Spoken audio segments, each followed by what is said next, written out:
She has to marry Alhaji Hassan. These words tore into Fatima like a blade through cloth. Her father was a stern man, but he seldom raised his voice. She definitely knew her parents were arguing about her as she passed by their room. Fatima was the last child and only girl in the Yusuf family. Her brothers were much older than her and had left home years ago.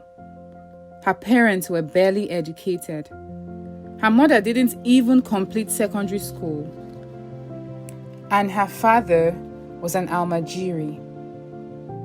Her father, Alhaji Saliu Yusuf, owned his farm, and her mother, Alhaja Aminat Yusuf, was a petty cash trader. Fatima was born into the family when things seemed to be going well.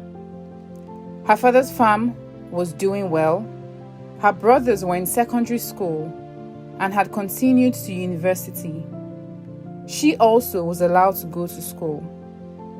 Rashidat, Farida, and Awati were her childhood friends who had been in the same class since elementary school.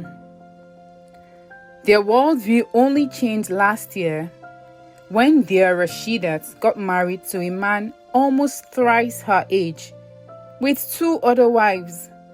The new girls got married young, but seeing a friend get married changed everything. The day Fatima heard her father say she must marry Alhaji Hassan, she started eavesdropping on her father's conversations. She was 16 and had her senior secondary school exams coming up in a few months. She learned Alhaji Hassan had helped her family out of debt that would have left them bankrupt and homeless when she was young. He told her father that he wanted to marry her, and her father agreed. As she listened in, she started to cry. Throaty sobs that made her hiccup, so she left the outer side of the door. Fatima's mother, Aminat, was lost in thought that cold evening. Fatima approached her on the balcony with tears in her eyes. Seeing her in that state, Aminat knew Fatima was aware of what was going to happen.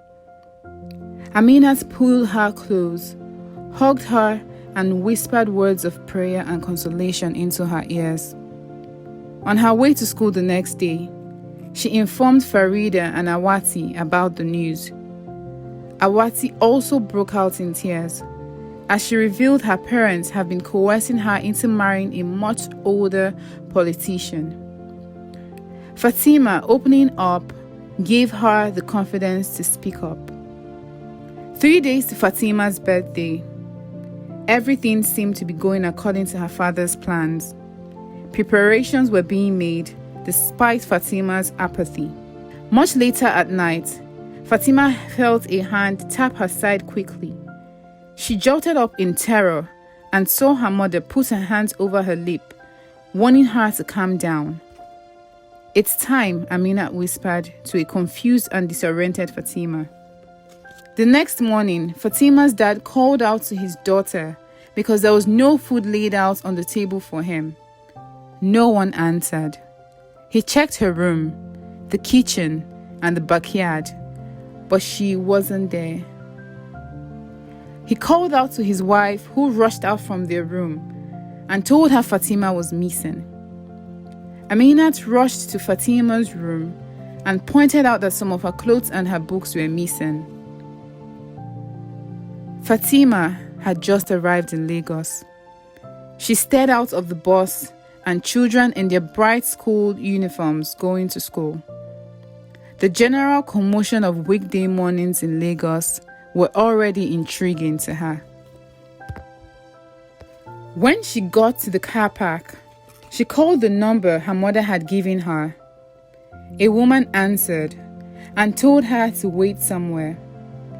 Less than 5 minutes later, a woman with a small smile and earnest eyes introduced herself. She was Amina's childhood friend, Folake Badmus. She hugged Fatima. Aminat had reached out to her childhood friend, who she stayed with in Lagos when she was much younger. They were close friends, even though they had been apart for years. Aminat had been planning this since that night on the balcony. What she whispered into Fatima's ear that evening was that she would take care of everything, but she couldn't tell a soul, even her best friends. Her father had ears and eyes in a lot of places. She just needed Fatima to be brave and trust her. Folake had 3 children, a boy in university and twin girls in secondary school. She lived with them and her husband. Later that week, Fatima celebrated her birthday. Though it was a bittersweet moment for her, because she was far away from her mother and her friends.